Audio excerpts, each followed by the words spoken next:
2 दिन के बाद सरस्वती पूजा, सार प्लस स्वती।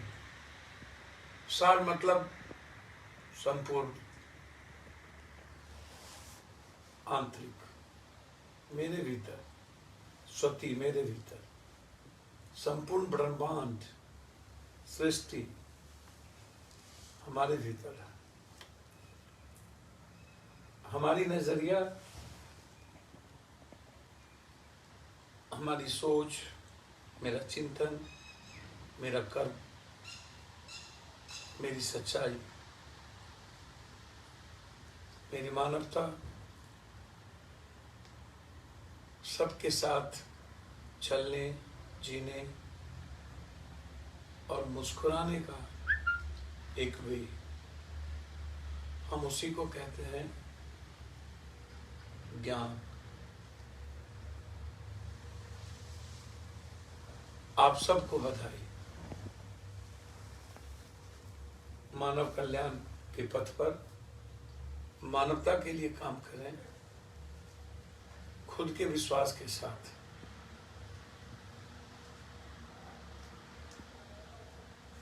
आप खुद संपूर्ण हो, पूर्ण हो, बिना किसी अभाव और डर के आप सच्चाई के पथ पर चलते रहें। लेकिन लगातार ऐसे लोग राजनीति करते हैं जिन्हें न पढ़ना है, न जानना है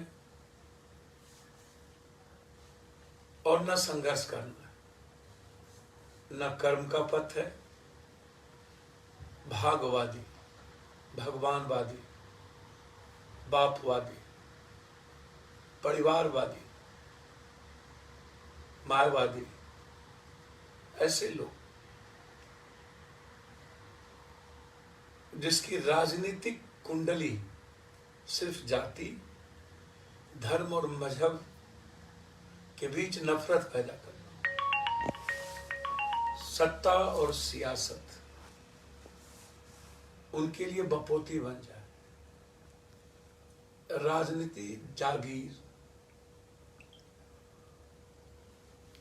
संघर्ष और सेवा से कोई मतलब, सच्चाई से वास्ता नहीं, सिर्फ झूठ, फरेबी, धोखा, दुष्टई, धूर्तई,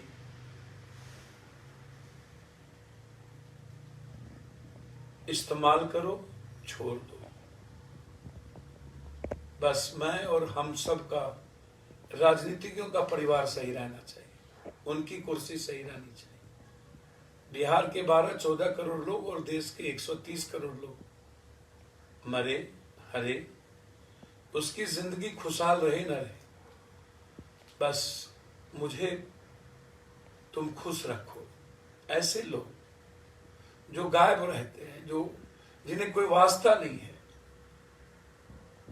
जिन नेताओं का और लगभग नेताओं का चाल चरित्र, जो दास ने आज IAS IPS ने कहा कि मंत्रियों तक, संतरियों तक, MLA MP पदाधिकारियों तक शेल्टर हाउस की बच्चियां जाती।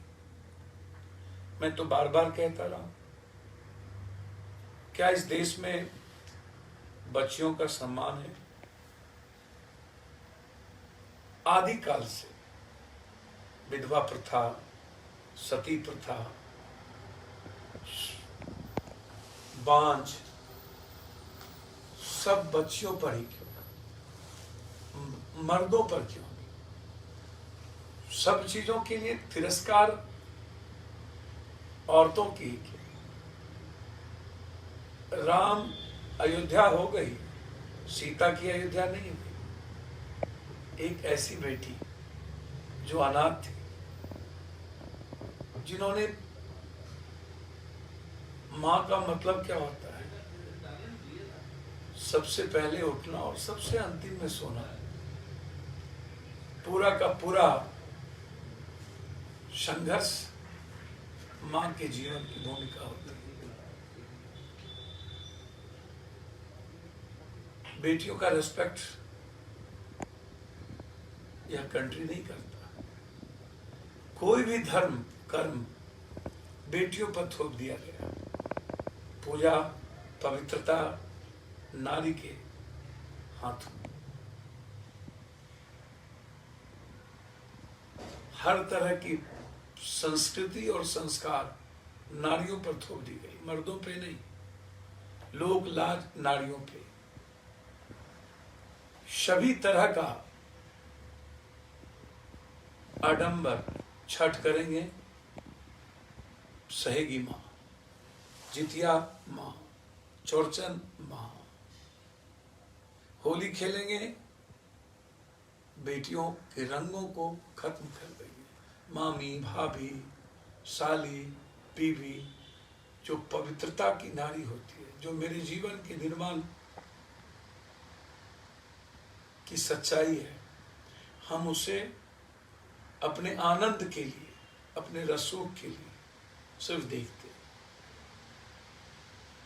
भ्रूण हत्या माँ, दहेज माँ, फांसी बलि चढ़े माँ,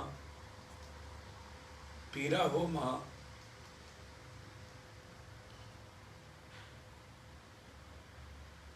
और आज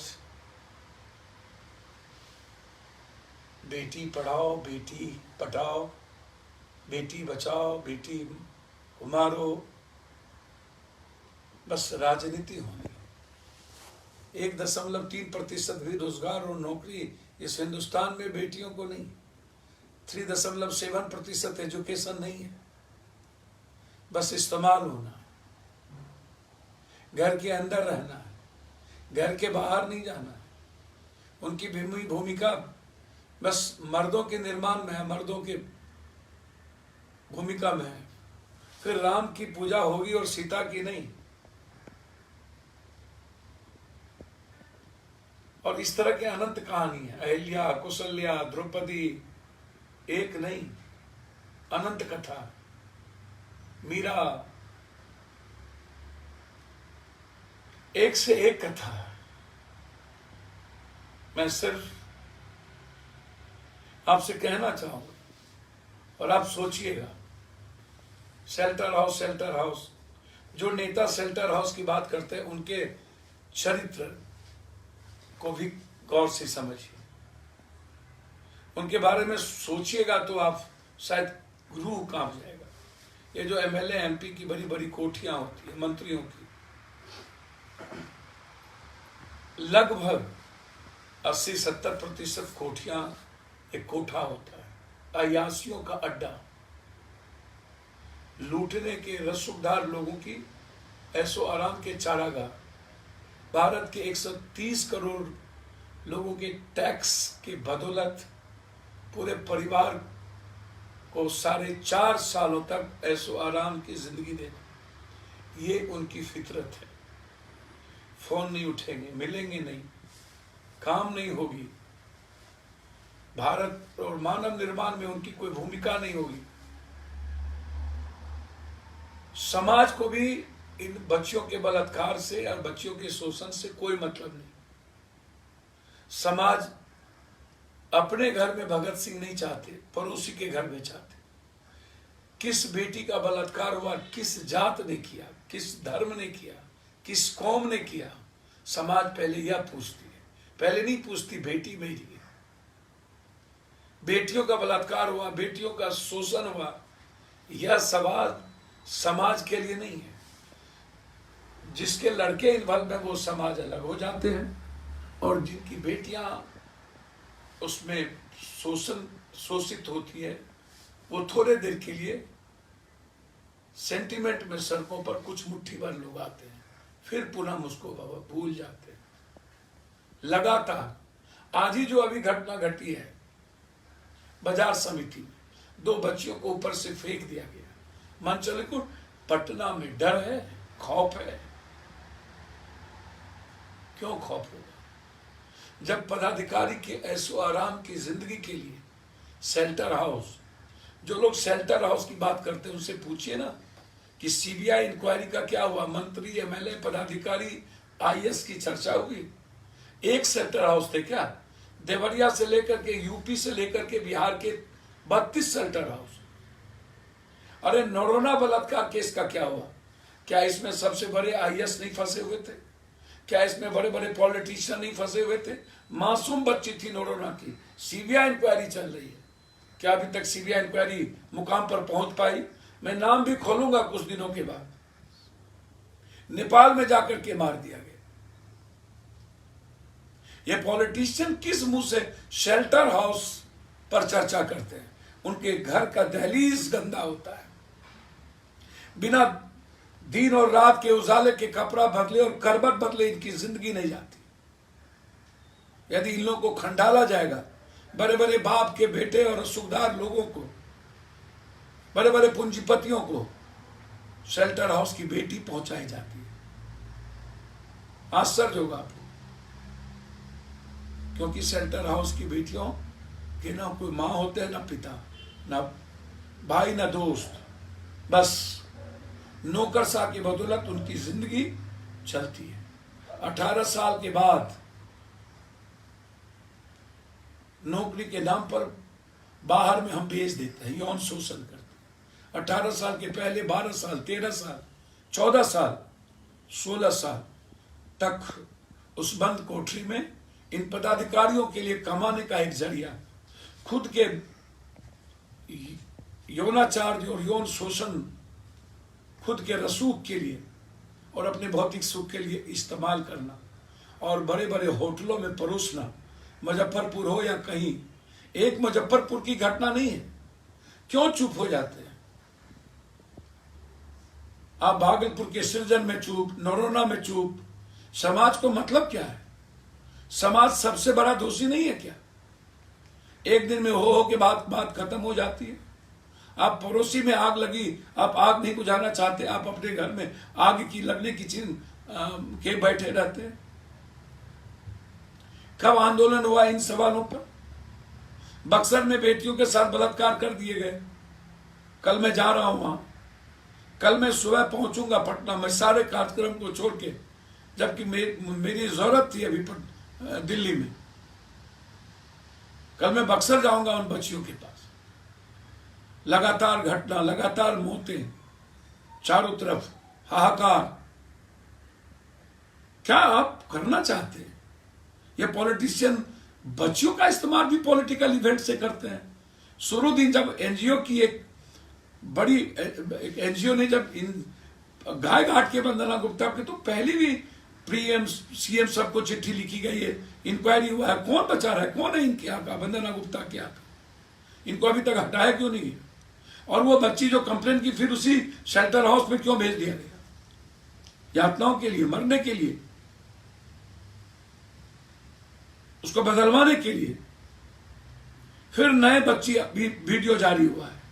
मैं बधाई दूंगा उस एनजीओ के अध्यक्ष और सब लोगों को। लगातार प्रयास जिस रूप में भी हो, जो प्रयास करता है उनको धन्यवाद देना चाहिए। लेकिन 10 दिनों के बाद पॉलिटिशियन, स्वयंभू नेता भगवान की तरह आते हैं और गाली गलौज शुरू कर देते हैं। सत्ता के लिए उनके पास एक ही औजार है, नीतीश। नरेंद्र मोदी और भारत में बच्चों पर लाठी और गोली चली, उसकी चर्चा नहीं हुई। केस पर केस होते जा रहा है, सदन में चर्चा। जिसका घर, आप सोचिए ना, जिसका घर है वही सदन में सवाल उठा रहा है, और एक तरफ लोगों को पुलिस की नोटिस आ रही है, उस पर चर्चा नहीं है। विपक्ष ने अपना चरित्र, गंदा चरित्र दिखा दिया और हमेशा दिखाता है, फिर भी आप नहीं चेतते हैं। ऐसे लोगों से सावधान रहिए, जिनका दामन दागदार रहा है। क्या लगता है इन लोगों के बारे में, जो अपने घर में बच्चियों को नहीं रख पाया, जो यातनाएं दी, जो शोषण किया, जिसके घर में बेटी और दूसरों की बेटियों का रिस्पेक्ट ना हो किसी का किसी भी जगह, वो शेल्टर हाउस की बात करे? ऐसे लोगों से सवाल पूछिए। आज जरूरत है एक मजबूत कानून की, जरूरत है मजबूत संघर्ष की। समाज के चेते बगैर समाज के भीतर उत्तेजना जगे बगैर कोई परिवर्तन नहीं होगा, फिर खत्म हो जाएगी। पुनः मुझको बाबा, फिर चुईया की चुईया, फिर वही सवाल।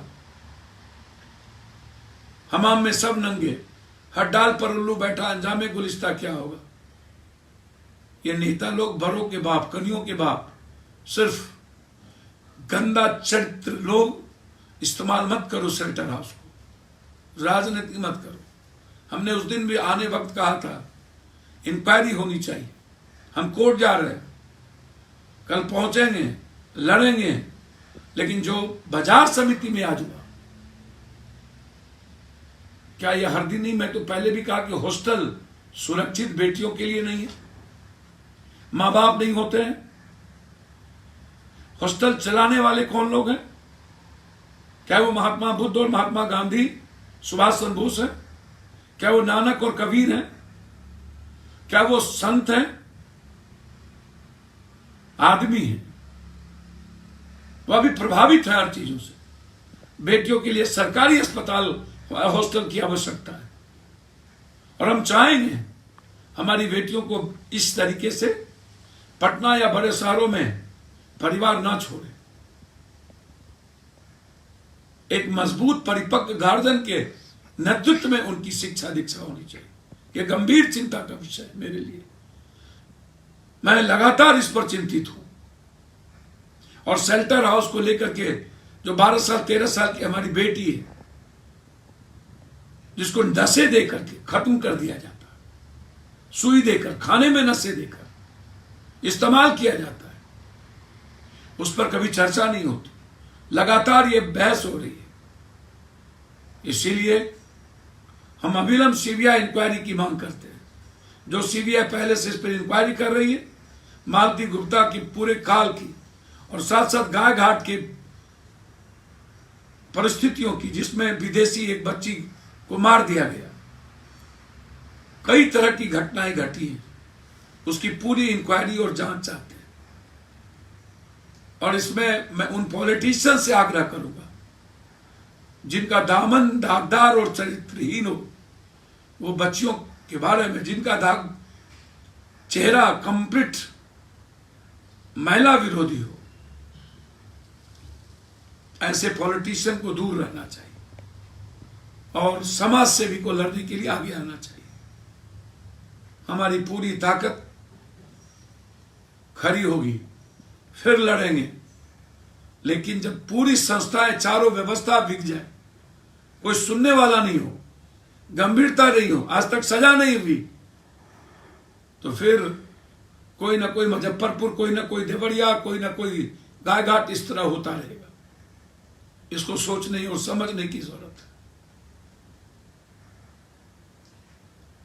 मेरा दूसरा सवाल है, जिसको मैं बिहार की जनता से गौर से कहना चाहता हूं, और इसको आप समझिए। बार बार विशेष राज्य और विशेष पैकेज की चर्चा होती है।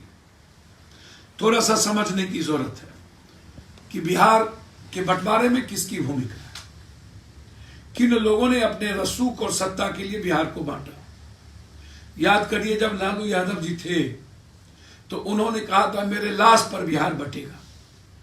मैं गौर से इस बात को कहना चाहूंगा, बिहार बट गए। बीजेपी वाले चाहते थे कि झारखंड हमारे हिस्से आ जाए, और लालू यादव जी चाहते थे कि बिहार मेरे हिस्से आ जाए, ताकि मेरी सत्ता आजीवन मेरे परिवार के बीच हो, हमारी संतुलन जिंदा रहे। बिहार बट गई और हम लोग आर्थिक,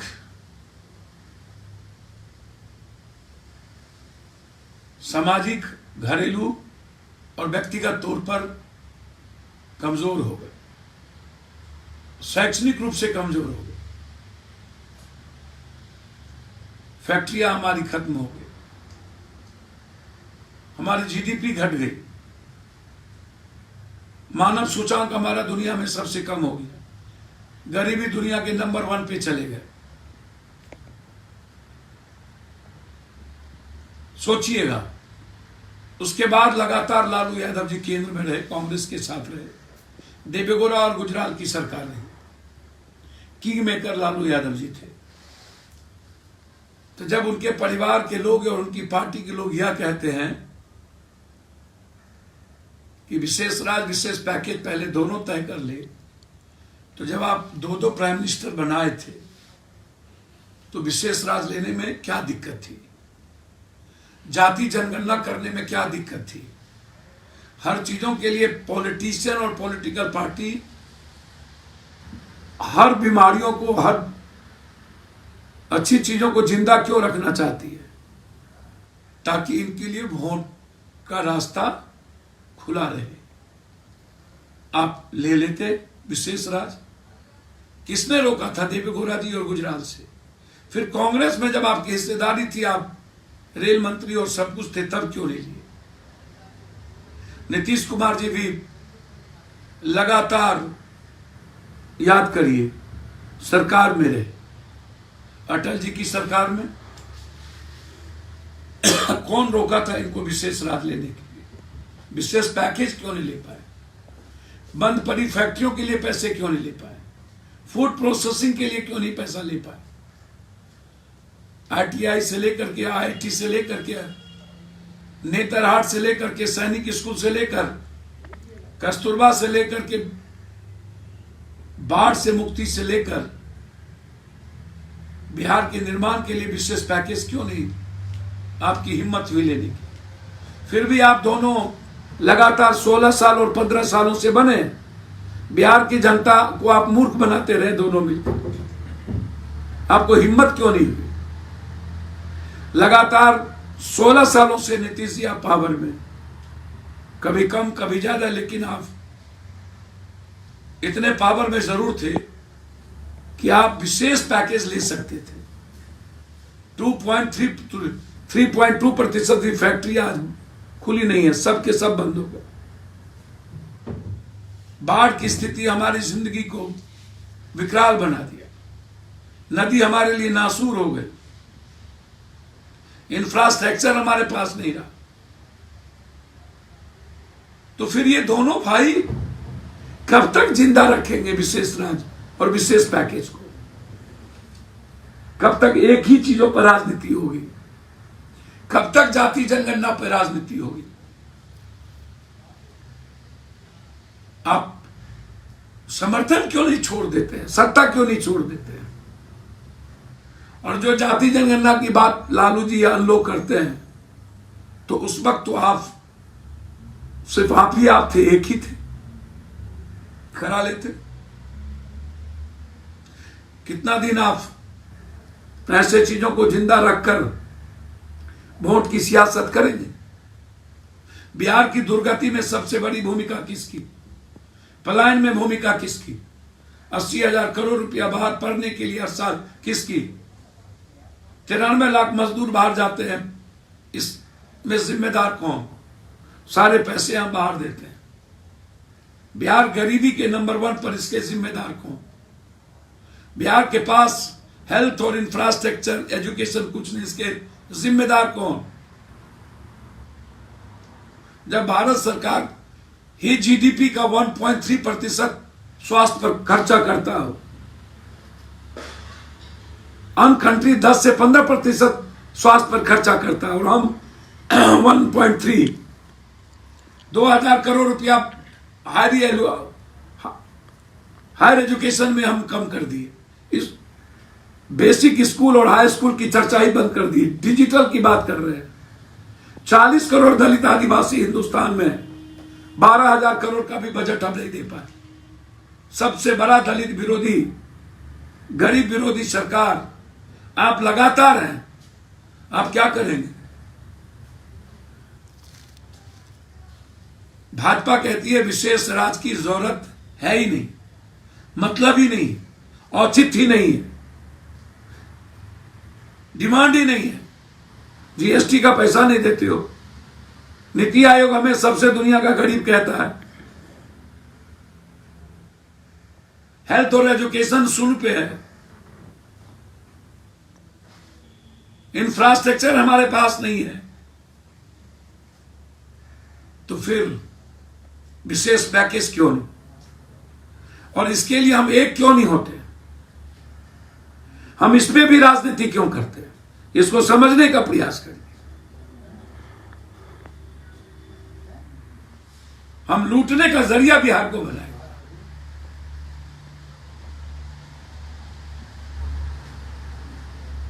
माफियाओं से पार्टी, पार्टी से माफियाओं से घर चलती है, माफियाओं के पैसे से हमारी सत्ता संतुलित बनती है।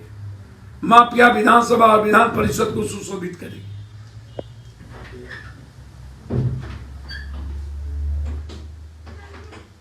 और हम फिर हर 1 महीने के बाद, हर 15 दिनों के बाद, जब बिहार में खाद की किल्लत होती है तो नेता गायब होते हैं। पूरा किसान बर्बाद हो चुका है, इंफ्रास्ट्रक्चर नहीं, एमएसपी पर बजट में कुछ नहीं था, कानून तक नहीं बने, किसानों पे चर्चा तक नहीं हुई।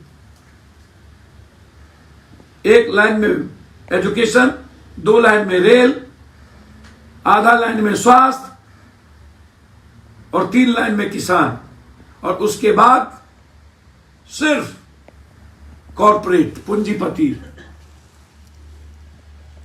आत्मनिर्भर बीजेपी, आत्मनिर्भर पदाधिकारी और आत्मनिर्भर कॉर्पोरेट। बिहार पर एक बार चर्चा तक नहीं हुई। बिहार मुद्दा ही नहीं है, चुनाव नहीं है। 1 लाख ले लो, 2 लाख ले लो, 9 लाख ले लो, चुनाव आएगा तो फिर हम इस्तेमाल करेंगे। बेमौसम बरसात, मौसम की तरह ये बीजेपी चलती है। इसीलिए जो लोग विशेष राज एक दूसरे को गाली दे रहा है, या जन्म या पैदाइश उन्हीं लोगों के खानदान और उन्हीं लोगों के राजनीतिक नाजायज औलाद है ये विशेष राज्य संसद। ये गाली बन गई है बिहारियों की, और इन लोगों ने गाली बनाया। इन लोगों को समझने का प्रयास करिए। जो 90-91 के बाद पैदा हुआ, जब बिहार का बंटवारा हो रहा था, उस वक्त उम्र कितनी थी इन लोगों की? दूध पिया बच्चे थे ये लोग। और जिन लोगों ने बिहार की दुर्गति कर दी, वही बिहार को आईना दिखाते और राजनीति करते। इसीलिए हमें संकल्प के साथ आगे बढ़ना पड़ेगा, कठोर निर्णय लेने पड़ेंगे। बेटियों के बच्चों के सवाल पर भी, शेल्टर हाउस के सवाल पर भी हमें चारों संस्थाओं पर भरोसा नहीं है। कुछ भरोसा सिर्फ न्यायालय से है, क्योंकि सारी बच्चियां इन पदाधिकारी IAS IPS के कठपुतली हैं, उनके पैसे इनके घरों तक जाते हैं। इसलिए यह सवाल बहुत बड़ा है। और ये बिहार की ये दुर्गति में ये दोनों की भूमिका क्या है, मैंने थोड़ी सी बताई। फिर मैं दूसरे दिन इस पर विस्तार से एक एक चीजों पर मैं चर्चा करूं। चाहे पर्यटक विभाग, बिहार अकेला पर्यटक विभाग हम दुनिया का निर्माण कर सकते, लेकिन पर्यटक विभाग पर 1 रुपया नहीं दिया गया। पूरा इंफ्रास्ट्रक्चर है मेरे पास पर्यटन विभाग का। हम पब्लिक डोमेन में लाएंगे और हर चीज को ओपन करेंगे। लेकिन बिहार में ना तो फूड प्रोसेसिंग, ना तो फैक्ट्री पर विशेष पैकेज, ना तो पर्यटन पर विशेष पैकेज।